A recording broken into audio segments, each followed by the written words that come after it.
kahit 42 weeks na si baby, hindi meconium yung nakabalot sa katawan niya, kundi vernix caseosa pa din. Madami yung vernix caseosa.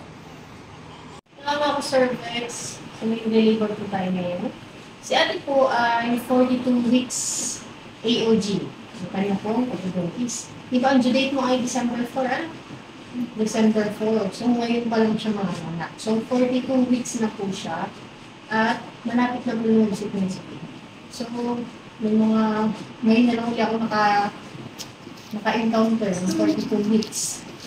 Karaniwan kasi 40 to 41 lang. Pero ito siya, 42 weeks, lampas na yung 42 weeks. Mga 43 na. Sige, malapit na. Pwede ka dito sa hita kumapit.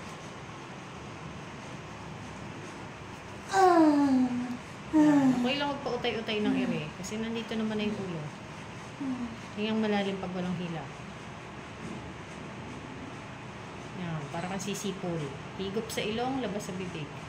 Haba-habaan mo. Haba-haba eh. Huwag mong putol-putol kasi na ito na. Ito na si baby. Sige, diretso. Very good. Sige, diretso. Yan, galing. Very good to si ate. Masunod yung bata. Yan, very good. Sige, diretso. Diretso mo. Okay, konti na lang. Konting-konti na lang. Sige, atras na na. Okay. Bilisan. Okay, sige, diretso. Very good. Isa pa. Isa pa. Isa pa. Okay. Diretso. Very good. Isa pa. Laki-laki ito. Sige, diretso. Sige, ere.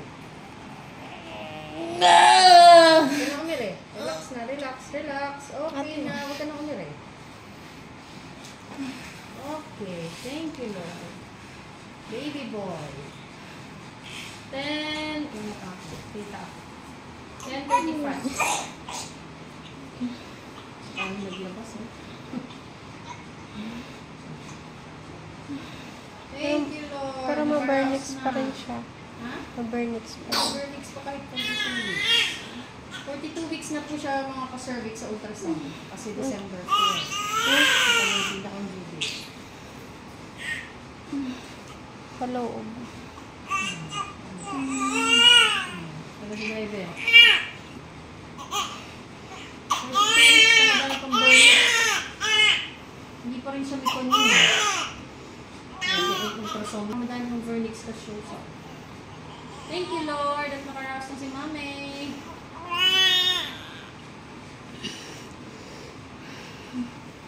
Lucky. It's a baby boy. Kung makikita niyo mga ka-cervix, yung parang mga guhit-guhit na yan, oh.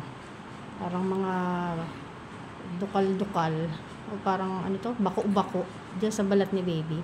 Isa rin po yan sa sign na post-mature na si baby. Ayan po, oh. Nakikita nyo? Para mga guhit-guhit. Pero kabutihan lang kasi kahit 42 weeks na si baby, hindi meconium yung nakabalot sa katawan niya, kundi vernix caseosa pa din. Protected pa rin siya sa loob. Yan, makikita nyo, di ba? Para mga guhit-guhit. 42 weeks to 43 weeks na po kasi siya. Pero thanks God kasi hindi siya meconium stained. Wala pang meconium. As in, healthy pa talaga si baby mo, ate. Oh. Protektado pa talaga siya. 3.3 kilograms. 3.3 kilograms si baby.